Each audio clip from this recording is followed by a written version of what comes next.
اچھا ویورز، آج ہم بات کریں گے فردوس عاشق وان کو ان کے عہدے سے ہٹایا گیا ہے اور ان کے اوپر چارج شیٹ بنائی گئی جو کہ خان صاحب کے وزیر اعظم عمران خان کے پرنسپل سیکرٹری اعظم خان نے بنائی. وہ چارج شیٹ ان کے اگینسٹ پیش کی گئی، اس کے اوپر کیا بات ہوئی، کس طرح سے پھر خان صاحب نے یہ ڈیسیژن لیا، اس کے اوپر بات کریں گے. عاصم رضا بھائی ہمارے ساتھ. جی عاصم بھائی السلام علیکم. وعلیکم السلام. عاصم بھائی بتائیے گا کہ یہ ایک دم سے کیا ہوا؟ جی یہ ایکچولی ایک دم سے نہیں ہوا اور وزیر اعظم صاحب کو کافی شکایتیں مل رہی تھیں فردوس عاشق وان کے حوالے سے، اور جس کی روشنی میں پچھلے ہفتے خفیہ کمیٹی بنائی گئی تھی پی ایم کی طرف سے، اور اس کمیٹی نے اپنی کچھ تحقیقات کی تھی، کچھ انویسٹیگیشن. اچھا سوری ٹو کٹ یو، یہ تحقیقاتی کمیٹی اعظم خان کی رپورٹ دینے کے بعد بنی کہ اس سے پہلے؟ نہیں، یہ اعظم خان کی رپورٹ دینے کے بعد بنی ہے. اچھا، اعظم خان نے رپورٹ پہلے دی تھی پی ایم کو، اور اس کے بعد اس کمیٹی کے یعنی کہ خان صاحب نے ڈائریکٹ اعظم خان کے اوپر یعنی کہ وہ نہیں کیا کہ ان کے کہنے کے اوپر ایک دم سے فل فور فیصلہ کر دیا؟ نہیں، ان کے کہنے پہ ڈائریکٹ فیصلہ نہیں کیا. اعظم خان صاحب وہ ہیں جنہوں نے جہانگیر ترین صاحب کے خلاف بھی چارج شیٹ پیش کی تھی، اور اس کے بعد آپ کو پتہ ہے ابھی تک وہ چیزیں چل رہی ہیں. اعظم خان نے ہی دوبارہ چارج شیٹ تیار کی ہے فردوس عاشق وان کے خلاف، اور اس کے بعد پچھلے ہفتے میں پی ایم نے آرڈر دیا تھا کہ ایک خفیہ کمیٹی بنائی ہے، ایک سیکرٹ انویسٹیگیشن کی تھی فردوس عاشق وان کے خلاف، اور اس کمیٹی میں بھی یہ ساری کرپشن کے ان کے اوپر کرپشن کے مین الزامات ہیں، ان کے اوپر ہم ابھی آتے ہیں. وہ الزامات کی تحقیق کی تھی اور وہ الزامات صحیح ثابت ہوئے تھے، جس کی بیس پہ پھر پی ایم نے فردوس عاشق وان کو ہٹا دیا ان کی سیٹ سے. اب ہم بات کر لیتے ہیں کہ وہ 4 مین پوائنٹس کیا تھے. سب سے امپورٹنٹ جی، سب سے پہلے جو ان کے اوپر ایک کرپشن کا ایک اپنی اتھارٹیز کو مس یوز کرنے کا الزام تھا، وہ یہ تھا کہ انہوں نے جو ایڈورٹائزمنٹ ہوتی ہے گورنمنٹ کی طرف سے دی جاتی ہے مختلف اداروں کو، فردوس عاشق وان نے ان اداروں کو فورس کرنے کی کوشش کی تھی اور ان سے ان ایڈورٹائزمنٹ کے بہاف پہ 10% کمیشن مانگا تھا. اور اس کمیشن کی رپورٹنگ ہوئی اور یہ ساری باتیں اعظم خان تک پہنچی، اور اعظم خان نے پھر اس کو ایک پراپر رپورٹ بنا کے جو ہے پی ایم تک پہنچایا. یہ بڑا سیریس ایلیگیشن ہے کہ ایک وزیر، ایک انفارمیشن منسٹر پاکستان کی، وہ اتنی پرانی سیاستدان، وہ 10% کمیشن مانگ رہی تھی مختلف اداروں سے کہ ایڈ ہم آپ کو دیں گے یا آپ کے ادارے کو دیں گے، آپ اگر ہمیں آپ مجھے 10% کمیشن دیں گے ہر ایک آفر کے اوپر. اس کے بعد دوسرا الزام جو ان کے پاس تھا، وہ انہوں نے اپنی اتھارٹی کو مس یوز کیا تھا اور انلیگلی پی ٹی وی کے اندر انہوں نے 9 ملازمین رکھے تھے. پی ٹی وی کوٹا پہ، پی ٹی وی کوٹا کے اوپر 9 ملازمین رکھے تھے جو کہ آتھورائز نہیں تھے اور جن کو بالکل ایک سسٹم سے ہٹ کے رکھا گیا تھا گورنمنٹ کی جاب کے اوپر.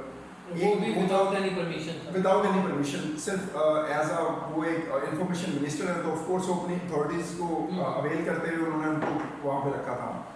اس کے علاوہ 4 سیکیورٹی گارڈز بھی اسی کوٹے میں رکھے گئے تھے جو کہ ان کے گھر پہ ڈیوٹی دے رہے تھے. 2 خان صاحب میں رکھے گئے تھے جو وہ بھی ان کے ہی گھر پہ ڈیوٹی دے رہے تھے.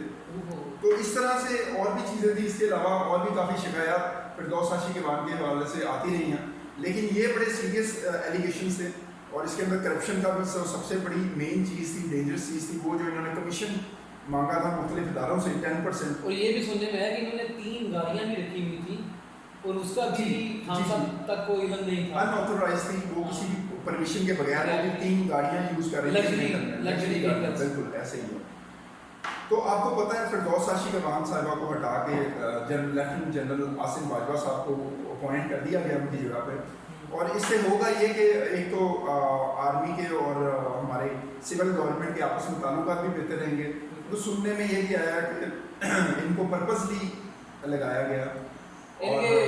کسی حد تک یہ بات سچ ہو سکتی ہے. جی بالکل، آرمی کے کہنے پہ ہی لگایا ہے. آف کورس ہو سکتا ہے کہ نہیں ہو سکتا. آپ کو پتہ ہے یہاں پہ تو آرمی کے کہنے پہ حکومتیں بنتی ہیں تو ہم اتنی چھوٹی سی چیز کو کیسے نہیں مان سکتے. بالکل ایسا ہو سکتا ہے کہ اس کے پیچھے گیم کوئی اور ہو اور صرف اس کو ایک ایشو بنا کے جو ہے عاصم باجوہ صاحب کو کنڈکٹ کیا گیا ہو، کیونکہ یہ بڑی اہم پوزیشن ہے. اور دوسرا ایک ایلیگیشن جو اندر سے اٹھ رہا تھا پارٹی کے اندر سے، وہ یہ کہ جو فردوس عاشق وان ہے وہ ان کی پارٹی کے موقف کو صحیح طرح سے پریزنٹ نہیں کر رہی تھی اور ڈیفینڈ نہیں کر رہی تھی گورنمنٹ کی پالیسیز کو. یہ بھی ایک بہت بڑا ریزن تھا کہ ان کو ہٹا دیا گیا. اچھا اس کے اوپر ایک چیز ہے کہ سننے میں یہ بھی خبریں آئی ہیں کہ فردوس عاشق وان اور جو پرنسپل سیکرٹری ہیں ان کے درمیان کچھ تلخ کلامی بھی ہوئی ہے کیونکہ چارج شیٹ تو انہوں نے پیش کی جی تھی نا؟ جی جی بالکل ایسے ہی ہوا تھا جی بالکل. جب یہ چارج شیٹ پیش کی گئی تو فردوس حاشی کمان جو ہیں وہ اعظم خان کے آفس میں گئی ہیں اور وہاں جا کے ان دونوں کے درمیان بڑے تلخ کلامی ہوئی ہے اور اس میں یہاں تک کہا گیا کہ فردوس حاشی کمان نے کہا ہے کہ جو پی ایم کی نمائندہ ہوں اور جو رسپونڈنٹ ہوں وہ میں ہوں, آپ نہیں ہیں, یہ آپ کی پوزیشن نہیں ہے, یہ آپ کا کام نہیں ہے. اور اس بات کو لے کے دونوں کے درمیان میں کافی بحث ہوئی ہے اور اس کے بعد جو ہے وہ چارج شیٹ انہوں نے بولا کہ غلط خبریں نہ پھیلائیں بالکل.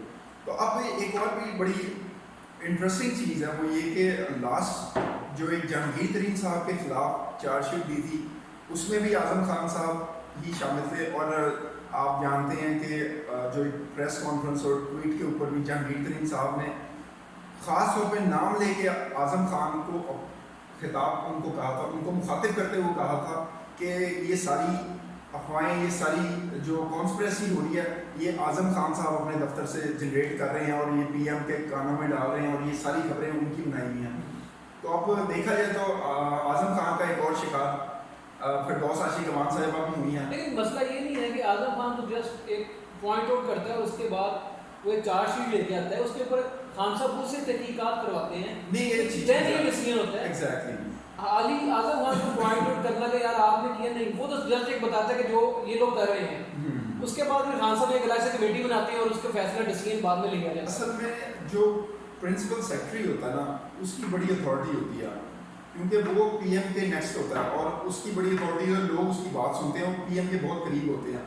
آئی ڈونٹ نو یہ جو تحقیقاتی کمیٹیز بھی بنتی رہی ہیں اور اس کے اوپر بھی اعظم خان صاحب اپنی سورسز اپنی پاور یوز کرتے رہے ہیں. بہرحال بات یہ ہے اینڈ ڈیسیجنس کا یہ ہوا ہے کہ فردوس حاشی کمان صاحبہ کو ان کے عہدے سے ہٹا دیا گیا اور عاصم باجوہ صاحب لیفٹنٹ جنرل عاصم باجوہ صاحب نے ان کی سیٹ سنبھال لیا. تو انشاءاللہ لیٹس سی کیا ہوتا ہے آنے والے دنوں میں پاکستان کے لیے بہتر جو بھی ہو. جی guys, thank you very much, thanks for watching. Subscribe لازمی کیجیے گا.